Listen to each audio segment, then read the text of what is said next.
જય હિન્દ મિત્રો, village physical defence એકેડેમીમાં તમારા બધા મિત્રોનું ફરીથી હાર્દિક સ્વાગત છે. તો કેમ છો બધા વિદ્યાર્થી મિત્રો? હોપ સો બધા મજામાં હશો.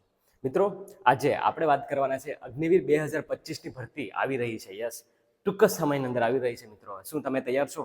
શું તમે ફરીથી દેશભક્તિ કરવા માટે તૈયાર છો? તો મિત્રો, આ ભરતી તમારા માટે છે. અને આ ભરતી ક્યારે આવે છે? મતલબ આ ઘણા સમયથી રાહ જોઈ રહ્યા હતા વિદ્યાર્થીઓ કે સર અગ્નિવીરની ભરતી ક્યારે આવશે, અગ્નિવીરની ભરતી ક્યારે આવશે, બરાબર? તો મિત્રો, ટૂંક જ સમયમાં ભરતી આવી રહી છે. વેબસાઇટમાં હલચલ શરૂ થઈ ગઈ છે. યસ, વેબસાઇટમાં પણ ઓફિશિયલ વેબસાઇટમાં પણ હલચલ શરૂ થઈ ગઈ છે. ગમે ત્યારે પણ નોટિફિકેશન આવી શકે. યસ, આજના વિડીયોમાં આપણે એના રિગાર્ડિંગ વાત કરવાના છે કે નવી ભરતી ક્યારે આવશે. બીજી વસ્તુ એ કેટલી પોસ્ટ, એક્ઝામ ક્યારે એન્ડ ફિઝિકલ ક્યારે આવશે એ આપણે જોઈશું. ખુશીના સમાચાર એક સાથે બંનેમાં, મતલબ શું કહેવા માંગે છે? મતલબ પહેલી વાર આર્મીની ભરતીમાં એક સાથે બંનેમાં ફોર્મ ભરી શકાશે ખરેખર. ચાલો એ બી આપણે જોઈશું આમાં. એન્ડ પછી લાસ્ટમાં 40 વર્ષ સુધી, યસ 40 વર્ષ સુધી, એન્ડ ઉંમરમાં છૂટછાટ કેટલી ઉંમર સુધી હોવી જોઈએ તાકી તમે આમાં ફોર્મ ભરી શકો. ઘણું ખરું આ બાબતનું થોડું ગડમથલ છે. થોડો બોયઝ બધા વિચારોમાં છે કે શું અમે ફોર્મ ભરી શકીએ સર? મને ઘણા વિદ્યાર્થીઓ પૂછતા હતા. તો એનો જવાબ તમને અહીંયા મળશે મિત્રો, કે તમે ફોર્મ ભરી શકો કે ન ભરી શકો. તો મિત્રો, આ વિડીયોમાં કમ્પ્લીટલી આપણે 4 ટોપિકની વાત કરવાના છે. જો તમે નવા હોય તો આ વિડીયોને લાઇક, શેર, સબસ્ક્રાઇબ કરવાનું ભૂલતા નહીં મિત્રો. અને તમારા મિત્ર વર્તુળને જરૂરથી શેર કરાવવાનું છે, તૈયારી કરશે. તો હવે કાંઈ પણ ટાઈમ વેસ્ટ કર્યા વગર વિડીયોની શરૂઆત કરીએ. ઓકે મિત્રો, તો હવે આપણે જોઈએ પોઈન્ટ નંબર 1 કે નવી ભરતી ક્યારે આવશે, બરાબર? ઘણા ખરા વિદ્યાર્થીઓ આપણે જે લાસ્ટ જે ભરતી પૂરી થઈ ગુજરાતમાં 2 જગ્યાએ ભરતી થઈ, તો હમણાં રિસેન્ટલી એઆરઓ અમદાવાદમાં ભરતી થઈ. યસ, રિસેન્ટલી એઆરઓ અમદાવાદમાં ભરતી થઈ છે મિત્રો, બરાબર? એન્ડ એનું ફિઝિકલ મેડિકલ બધું પતી ગયું છે. રિઝલ્ટ આવવાની વાર છે. તો એ તો થઈ ગઈ છે, પણ હવે પાછી આપણે ગુજરાતમાં 2 એઆરઓ છે, એઆરઓ અમદાવાદ ને એઆરઓ જામનગર. જે ગઈ વર્ષે બંનેનું સેમ ફોર્મ ભરાણું હતું, મતલબ કે એઆરઓ જામનગરનું અને એઆરઓ અમદાવાદનું બંનેનું. પણ એઆરઓ જામનગરનું ફિઝિકલ લેવાઈ ગયું, પણ એઆરઓ અમદાવાદનું ક્યાંક ને ક્યાંક ફિઝિકલ જે છે એ પોસ્ટપોન કરી નાખ્યું, એ ફેઝ 2માં લીધું એને. ઓકે, તો હવે જે પાછું ફેઝ 1નું જે ભરતી થવાની છે ને મિત્રો, જેમ કે એઆરઓ જામનગરની, બરાબર, સૌરાષ્ટ્ર રિજનની, તો એ લોકો માટે હવે પાછી ભરતી આવી રહી છે, મતલબ કે એ રિજન માટે. તો હવે એ ક્યારે આવશે, બરાબર? એઝ પર ધ મતલબ જે રેકોર્ડ જે છે, બરાબર, એ રેકોર્ડ પ્રમાણે. એન્ડ જે ફેઝ 2 છે એ લોકો માટે પણ સારા સમાચાર જ છે કે એમની માટે પણ ભરતી તો આવશે જ દોસ્તો, બરાબર? એ તમે ટેન્શન નહીં લેતા.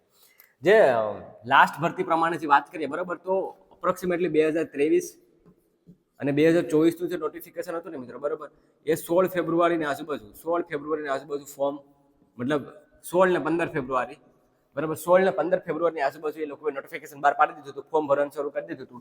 અને ત્યાંથી લઈ અને માર્ચ, કંઈક 15 માર્ચ કે 20 માર્ચ સુધી, બરાબર, એ ફોર્મ ચાલુ હતા, બરાબર? એટલે એક જે વર્ષનું જે ફેબ્રુઆરી મંથ હતો ત્યારથી, એટલે મતલબ કે અત્યારે આ ફેબ્રુઆરી મહિનો ચાલી રહ્યો છે, બરાબર? તો મિડલ આવતા એટલે કે હવે 1-2 દિવસની અંદર, બરાબર, તમને ક્યાંક ને ક્યાંક ઓફિશિયલ નોટિફિકેશન જોવા મળશે વેબસાઇટ ઉપર. યસ, ઓફિશિયલ વેબસાઇટ ઉપર આપણે નોટિફિકેશન જોવા મળી શકે છે. મતલબ કે નવી ભરતી ટૂંક જ સમયમાં આવશે. એન્ડ કેટલી ભરતી આવશે એ આપણે વાત કરીએ, પણ નવી ભરતી ટૂંક જ સમયની અંદર આવશે. એ આ લાસ્ટના ઓલા ટ્રેક રેકોર્ડ પ્રમાણે રહેશે, બરાબર? તો આપણે એ પણ આગળ વાત કરીએ કે કેટલી પોસ્ટ આવશે, એક્ઝામ ને ફિઝિકલ ક્યારે. હવે આપણે વાત કરીએ સેકન્ડ નંબરના પોઈન્ટની. તો કેટલી પોસ્ટ આવશે, એક્ઝામ ક્યારે અને ફિઝિકલ, બરાબર? તો ઘણા વિદ્યાર્થીઓ પૂછતા હતા કે જે હર વખતે જે ફેઝ વાઇઝ એ લોકો ભરતી બહાર પાડે છે, તો 40,000 45,000 ઓલ ઓવર ઇન્ડિયામાં, એમાં હરેક એઆરઓમાં જે બાટે ને એ લોકો જગ્યા બાટે, બરાબર, ઝોન વાઇઝ જગ્યા બાટે, એમાંથી પછી એઆરઓમાં જગ્યા થાય. તો અમદાવાદની અને એઆરઓ જામનગરની આપણે બે મળીને ટોટલ કંઈક 800 એટલે કે 1400-1500 જેટલી બંનેની જગ્યા હતી ગુજરાત માટે, બરાબર? લાસ્ટ વખતે પણ એટલું જ હતું. આ વખતે પણ આશા છે કે એટલી જ જગ્યા હશે અંદાજે, બરાબર? કેટલી કે એટલે આ વખતે પણ આપણે હોપ સાથે કહીએ કે આ વખતે પણ એટલી જગ્યા આવવી જોઈએ. કેટલી? 14, મતલબ કે એઆરઓ પ્રમાણે 600-700 જેટલી એક એઆરઓ પ્રમાણે, બરાબર? એક એઆરઓ પ્રમાણે, એટલે કે આપણે ગુજરાતને 2 એઆરઓ છે, એ પ્રમાણે વેકેન્સી આવવી જોઈએ. એક્ઝામ ક્યારે આવશે, આ સૌથી ઇમ્પોર્ટન્ટ છે. કેમ કે એક્ઝામનો જે ઘણા વિદ્યાર્થી પૂછતા હતા ને, જો એનો જવાબ આપણે અહીંયા જ જોઈ લે કે 16 ફેબ્રુઆરીથી માર્ચ સુધીની, મતલબ એ લોકોનું ફોર્મ શરૂ હતા ને, બરાબર? તો અંદાજે જે એક્ઝામ હતી ને મિત્રો, બરાબર, જે એક્ઝામ હતી ને, બરાબર, એ એક્ઝામ તમે સમજી લો તમને કે મતલબ એપ્રિલ, યસ, એપ્રિલ પહેલા. તો આ વખતે માની લો કે થોડુંક 1-2 દિવસ લેટ આગળ પાછું થાય તો પણ April and April and, yes, એપ્રિલના અંત સુધીમાં એક્ઝામ આવી શકે પૂરેપૂરી સંભાવના છે. કેમ કે જેવા ફોર્મ ભરાશે ને તમારા મિત્રો, બરાબર, જેવા તમારા ફોર્મ ભરાશે ને એના 45 દિવસ, યસ, 45 દિવસ આ વખતે ભરતી એકદમ અપ ટુ ડેટ ચાલવાની છે મિત્રો. યસ, તો દોસ્તો તમે ટાઈમ વેસ્ટ બિલકુલ નહીં કરતા, બરાબર. અગર જો તમારી જીડીને તમે મતલબ કરી દીધી હોય ને કદાચ જો તમારે જે વિદ્યાર્થીઓ જીડીની તૈયારી કરીને પછી હવે અગ્નિવીરમાં આવવા માંગતા હોય તો એના માટે તૈયારીને હજુ બી કન્ટિન્યુ રાખવાનો સમય છે. કેમ કે 45 દિવસ જ તમને મળશે, મતલબ કે એપ્રિલના અંત સુધીમાં. મેં શું કીધું? એપ્રિલના અંત સુધીમાં તમારી એક્ઝામ આવવાની પૂરેપૂરી શક્યતા છે. મતલબ ફેબ્રુઆરી, માર્ચ અને એપ્રિલ એટલે તમને 45 દિવસ મળી જાય ટોટલ. ઓકે, તો આ હતું કે અંદાજે એપ્રિલના અંત કે મેના સ્ટાર્ટિંગમાં આવવાની પૂરેપૂરી સંભાવના છે. ફિઝિકલ ક્યારે? યસ, તો ઘણા વિદ્યાર્થીઓ પૂછતા હતા કે ફિઝિકલ ક્યારે? તો જે ગઈ ભરતી હતી ને, જે એઆરઓ જામનગર ફેઝ 1 ની, એ લોકોનું ફિઝિકલ ખાલી 45 દિવસ આપ્યા હતા મિત્રો. યસ, ખાલી 45 દિવસ, 45 થી 50 દિવસ જ આપ્યા હતા ફિઝિકલ માટે. તો આ હવે જે મતલબ, અને ત્યારે તો ઘણા ખરા ચેલેન્જ હતા ચૂંટણીના લીધે ને એવું બધું ડીલે થયું હતું, પણ છતાં પણ એક ફેઝનું તેને પતાવી દીધું હતું, બરાબર. તો હવે જે ફિઝિકલ આવશે ને મિત્રો, એ તમે એક વસ્તુ વિચારજો, બરાબર, કે તમને વધારે ટાઈમ નહીં આપે, મતલબ કે તમને ટૂંક જ સમયમાં, એટલે કે તમને 45 દિવસ એટલે કે જૂન મિડલ, યસ, જૂન મહિનાના, બરાબર, જૂન મહિનાના અંતમાં કા મિડલમાં, યસ, અંત હું તો બહુ વહેલા કહું છું, જૂન મહિનાના મિડલમાં જ તમને એક્ઝામ મતલબ કે ફિઝિકલ આવવાની પૂરેપૂરી સંભાવના છે. જેવી એક્ઝામ તમારી પતશે એટલે તમને રિઝલ્ટ આપી દેશે અઠવાડિયે 10 દિવસની અંદર, અને રિઝલ્ટ આવે એટલે પછી તમારે વિચાર લેવાનું કે એ રનિંગ તૈયારી શરૂ કરી દેવાની. હવે અહીંયા ઘણા વિદ્યાર્થીઓ પૂછતા હતા તો સર 45 દિવસમાં રનિંગ થઈ જાય? હોડસો દોસ્ત ના થાય. એટલો એક્સપિરિયન્સ છે મને, મારો પર્સનલ એક્સપિરિયન્સ શેર કરું છું તમારા જોડે, બરાબર. અત્યાર સુધી વિલેજ ફિઝિકલ ડિફેન્સ એકેડમીએ ઢગલો ફોજીઓ આપ્યા છે. યસ, ઢગલો ફોજીઓ આપ્યા છે. તમે ઇન્ટરવ્યુમાં પણ જોઈ લો છો મિત્રો, બરાબર. એક સાથે 5 સોલ્જર, 4 સોલ્જર, બરાબર. 2018 થી લઈને 2023 સુધી 24 સુધીમાં આપણે અઢળક ફોજીઓ આપે છે, અને મેં જાતે ટ્રેનિંગ કરાવેલી છે એમને. મારો પર્સનલ એક્સપિરિયન્સ છે કે મહિના 1.5 મહિનામાં ફિઝિકલ ના થાય દોસ્ત, બરાબર, ના થાય એટલે નાશ થાય, બરાબર. તો એ વેમમાં નહીં રહેવું. જેવું ફોર્મ ભરાવાનું શરૂ થઈ જાય ને એટલે દોડવાનું પણ એક ટાઈમ શરૂ કરી દેવું પડશે. કેમ કે 15-20 દિવસ, મહિનો દિવસ તો તમને સેટ થતા થશે. યસ, અને પછી તમારે ફ્લોમાં આવવું પડશે. હું દોડાવું છું બધાને, રેપિટેશન કરાવું છું ને, મને ખ્યાલ છે, બરાબર. હું લાવી તો દઉં છું એમને મહિના 1.5 મહિનાની અંદર, પણ ત્યાં પછી ડરી જાય છે. તો એ રીતના બનવું પડે. આપણે જે નિર્મલ જે પાસ થયો હતો ને, બરાબર, નિર્મલ છે, પછી દિવ્યેશ છે, પછી રાજકોટ વાળો વિદ્યાર્થી, તો એ દોસ્તો એને તૈયારી લેવલની ચાલુ જ રાખી હતી, કન્ટિન્યુ. યસ, કન્ટિન્યુ ચાલુ રાખી હતી ને ત્યારે જઈને મિત્રો એ પાસ થયા છે ને અત્યારે ટ્રેનિંગમાં જઈને ફોન કરતા હોય છે, બરાબર.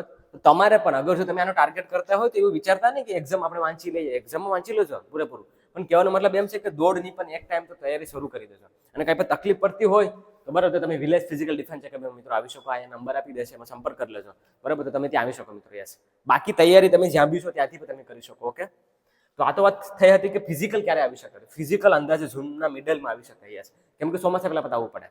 મિત્રો હવે આપણે એ જોઈએ કે ખુશીના સમાચાર એક સાથે બંનેમાં. તો મતલબ આ પહેલી વાર એવું થશે આર્મીની ભરતીની અંદર કે એક સાથે તમે બે ટ્રેડમાં ફોર્મ ભરી શકશો. યસ, મતલબ કે માની લો કે અગર કોઈ જે વિદ્યાર્થી જે છે, બરાબર, એ 12 સાયન્સ કર્યું એને, બરાબર, 12 સાયન્સ કરેલું છે,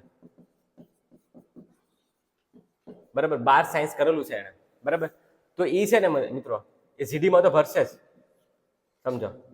અગર જો એને 12 સાયન્સ એ ગ્રુપ કર્યું હશે ને તો એ ટેકનિકલમાં પણ ભરશે, બરાબર. જીડી અને ટેકનિકલ બંનેમાં ફોર્મ ભરી શકશે. યસ, મતલબ કે માની લો કે એને એમ લાગે કે મારે ટેકનિકલમાં નથી, મતલબ મારે ઓલું કેવું હતું કે એક જ ઓપ્શન હતો, તો હવે એની પાસે 2 ઓપ્શન થઈ જશે. કારણ માની લો કે ટેકનિકલમાં ક્યાંય અમુક કારણોસર ન બી થાય, કેમ કે 100 માર્ક ટેકનિકલનું પણ પૂછતા હોય છે અને વેકેન્સી પણ ઓછી હોય છે, તો પછી એની પાસે જીડી વાળો પણ ઓપ્શન રહે. પણ યસ, તમે એવું નહીં વિચારતા કે બંનેમાં રનિંગમાં પણ છૂટશે, નહીં, રનિંગ તો એક જ રહેશે, ફિઝિકલ તો એક જ. યસ દોસ્તો, ફિઝિકલ માટે તો એક જ, એ જ 5.5, એ જ 5.6, એ જ બીમ 10, બરાબર. તો પણ ફિઝિકલ એક્ઝામ એ તમે અલગ અલગ કરી શકશો. એક્ઝામ તમે મતલબ કે અલગ અલગ આપી શકો અને એક સાથે તમે બેમાં ફોર્મ ભરી શકો. પછી તમારા ઉપર છે કે તમારે કેમાં જોવું. તો આ એક પ્રકારનું આ પહેલી વાર એવું થયું છે મતલબ આર્મીની હિસ્ટ્રીમાં કે એક સાથે એટલે એ લોકો 2 ઓપ્શન આપ્યા છે. તો અગર જો તમે કોઈ 12 પાસ કરેલા હોય, નર્સિંગ કરેલું હોય, મતલબ કે ક્લર્ક કરેલો, મતલબ કે અત્યાર સુધી જો મારી વાત કરું દોસ્તો, તો મેં ક્લર્કની ભરતી કરી હતી. એન્ડ હજુ સુધી હું તમને કહું છું કે હું ક્યારે પણ હાડાનો પહેલા નથી દોડ્યો, અને હરેક ગ્રાઉન્ડ આપણે ફિઝિકલ પાસ કરેલું છે, બરાબર. તમારા માટે તો હવે સારું છે, તમે એકદમ વહેલા દોડી જાવ છો, બરાબર. તો જેમ ક્લર્ક વાળા વિદ્યાર્થીઓ ને, ક્લર્ક વાળા શું કરી શકે ખબર? ક્લર્ક વાળા જીડીમાં પણ ભરે, પણ એની હાઈટ હોવી જોઈએ દોસ્તો. અહીંયા ધ્યાન રાખવાનું છે તમારે. તમે 12 સાયન્સમાં છો, પણ તમને ખબર હોવી જોઈએ કે મારી એક 68 હાઈટ થાય છે, તો હું આમાં ફોર્મ ભરું, બાકી હું આમાં રહેવા દઈશ, બરાબર. જેમ કે ક્લર્ક છે, તો ક્લર્કમાં એક હાઈટ એકદમ ઓછી જોઈએ, 1.62 જોઈએ, તો ક્લર્ક કરવા વિદ્યાર્થી તો ક્લર્કમાં જ ભરશે. તમારે એ જોવાનું છે કે તમારી હાઈટ પ્રમાણે તમે ક્રાઇટેરિયા તમે કરી શકો એમ છો, બરાબર. કેમ કે ટેકનિકલમાં રેસ છે ને દોસ્તો, રેસ એટલો બધો ટાઈમિંગ એટલો બધો મેટર ન કરતો હોય, પણ જીડીમાં તો કાયદેસરનું રનિંગ જોઈએ જ એ લેવલનું. તો એ કેપેસિટીને ધ્યાનમાં રાખીને ફોર્મ ભરજો, આ વસ્તુને ધ્યાન રાખજો. તો મિત્રો, હવે આપણે વાત કરીએ કે 40 વર્ષ સુધી ઉંમરમાં છૂટ છે. તમે વેબસાઇટમાં તમે ઘણા એવા વિડીયો જોયા હશે હિન્દી ભાષી સ્ટેટના કે 40 વર્ષ 7.5 થી લઈને 40 વર્ષ સુધી. ખરેખર એવું પોસિબલ છે? તો એવું બિલકુલ બી પોસિબલ નથી કે 40 વર્ષ સુધી તમે ત્યાં ભરી શકો. એ પોસિબલ છે ઓનલી ટેરિટોરિયલ આર્મીમાં, યસ, બરાબર. જ્યાં આપણા બંદા ગયા હતા ટીએમાં 5, એમાંથી 2 ફિઝિકલ પાસ કર્યો, મેડિકલ પાસ કર્યો અને એક્ઝામ દઈ આવે છે. તો એમાં પોસિબલ છે, એમાં 42 વર્ષ સુધી છે. આમાં તમે જે જોવો છો ને મિત્રો, બરાબર, તો એ જે વસ્તુ છે ને એ ખાલી ટ્રાયલ માટે, મતલબ કે દર વર્ષે જ્યારે પણ ભરતી આવતી હોય ને ત્યારે આર્મીની જે વેબસાઇટ છે ને એમાં એ લોકો મતલબ ટ્રાય કરતા હોય છે, મતલબ કે ટ્રાયલ કરતા હોય છે ને, તો એ લોકો વેબસાઇટને અપડેટ કરવા માટે ટ્રાયલ કરતા હોય છે, તો એ લોકો એ રીતના રાખતા હોય છે. પણ એ ઓફિશિયલી અને ઓથેન્ટિકેશન નથી, બરાબર. એ અપડેટ થઈ જશે, સિવિલ નોટિફિકેશન આવવાનું શરૂ થઈ જશે ને એરો વાઇઝ, બરાબર, એટલે ત્યાં જે છે એ કરેક્શન થઈ જશે. તમારે એમાં નથી પડવાનું. 40 વર્ષ ખાલી કીધું છે, પણ 40 વર્ષ છે નહીં, 17.5 થી 21 વર્ષ સુધી જ છે. હજી પણ જે ક્રાઇટેરિયા છે એ સેમ ટુ સેમ જે લાસ્ટ વખતના છે એ જ મતલબ ફોલો થાય છે અને એ જ આગળ રહેવાના છે, બરાબર. હવે વાત કરીએ કે તો પછી કેટલી ઉંમર સુધી અને કઈ ડેટ વેથી એક્ઝામ ફોર્મ ભરી શકીએ, તો આપણે એ જોઈએ, બરાબર. તમારે મિત્રો છે ને જે એમાં તો લખ્યું જ છે કે 17.5 થી લઈ અને 21 સુધી, યસ, 17.5 થી લઈને 21 સુધી તમે ફોર્મ ભરી શકશો. હવે આપણે ડેટ જોઈએ કે એક્ઝેક્ટ ડેટ કઈ છે. જે ડેટ જે છે ને, બરાબર મિત્રો, એ ધ્યાનથી જોજો, અહીંયા જોજો ધ્યાનથી. 1 ઓક્ટોબર 2004 થી 1 એપ્રિલ, જો મિત્રો અહીંયા ખાસ ધ્યાન દો, 1 એપ્રિલ 2008, યસ. તો 1 ઓક્ટોબર 2004 થી મિત્રો, આ ખાસ અહીંયા બોક્સ કરું છું તમારા માટે સ્પેશિયલી, કે 1 ઓક્ટોબર 2004 થી લઈને 1 એપ્રિલ 2008 સુધીના ફોર્મ ભરી શકશે, યસ. તો આ ક્રાઇટેરિયાની વચ્ચે તમે જો આવતા હોય ને દોસ્તો, તો તમે અગ્નિવીર 2025 નું ફોર્મ તમે ભરી શકો, બરાબર. કોના માટે આ લાસ્ટ ભરતી રહેવાની છે, બરાબર, કે લાસ્ટ ભરતી એ વ્યક્તિ માટે રહેવાની છે કે જેની 2004 જેમની મતલબ સાલ છે ને, અને 2005 છે ને, 2004-5 માટે આ છેલ્લી ભરતી છે. પછી 2000 આના પછીનું જે આગળ જે નોટિફિકેશન આવીને કેવું આવશે ખબર છે કે 1 ઓક્ટોબર 2005 થી 1 એપ્રિલ 2009, આ રીતના આગળ વધ્યા. તો જેની છેલ્લી ભરતી છે, ધ્યાન રાખજો મિત્રો, 1 ઓક્ટોબર 2005, મતલબ કે આવતા વર્ષની વાત કરું તો ત્યાં સુધી, એટલે કે તમે આગળ ફોર્મ નહીં ભરી શકો. તમે આ વસ્તુ હું કામ કહું છું ખબર છે દોસ્તો? કેમ કે વિદ્યાર્થીઓને ખ્યાલ જ નથી આવતો આ 17.5 થી 21 વર્ષ એવી હોય ને કે જે એકદમ મતલબ રમતમાં કાઢી નાખે છે. તો એના માટે અત્યારેથી હું તમને કહું છું કે 2005, 1 ઓક્ટોબર 2005 પહેલા જો તમારું હોય તો તમારી આ છેલ્લી ભરતી છે દોસ્તો, લડી લેજો. અગર જો તમે 10 પાસ છો, ક્યાંય બીજા મતલબ તમને એવું લાગે છે કે આપણે જીડીમાં એક્ઝામ નથી થાય એમ, બરાબર, તો આ ભરતી તમારા માટે છે, તો લડી લેજો. એમ માનીને કરજો કે છેલ્લી ભરતી છે. મેં ઘણા વિદ્યાર્થીઓને મેં જોયું છે કે છેલ્લી ભરતી પતી જાય છે પણ ખ્યાલ નથી આવતો, પછી એને ખ્યાલ આવે કે સર છેલ્લી ભરતી હતી, ખબર રહી નહીં, એન્ડ બેસ્ટ બી ના આપ્યું.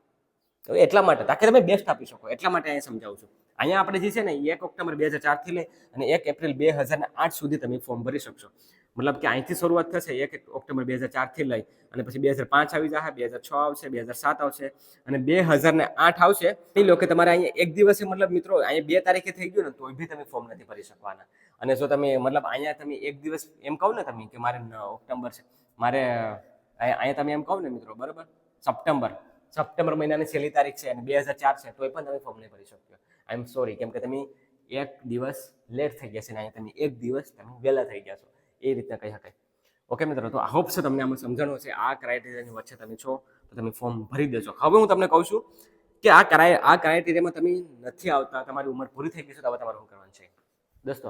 નિરાશ થવાનું બિલકુલ પણ નથી દોસ્તો. કેમ કે આ ભરતી તો આવીને જતી રહેશે, વાંધો નહીં, ભલે તમારે આમાં ફોર્મ નથી ભરવાનું, પણ પાછળ આવી રહી છે ટેરિટોરિયલ આર્મીની ભરતી. યસ, રિઝલ્ટ ટૂંક જ સમયમાં આવશે. આપણે બંને બોયઝ જે પાસ થયા છે, બરાબર, હિતેશ એન્ડ પ્રશાંત, બરાબર, તમને બંનેને ખબર છે, બંનેને ભરતીમાં આપણે અત્યાર સુધી દોડાવ્યા હતા અને અત્યાર સુધી બધી આર્મીના ગ્રાઉન્ડ પાસ કર્યા છે.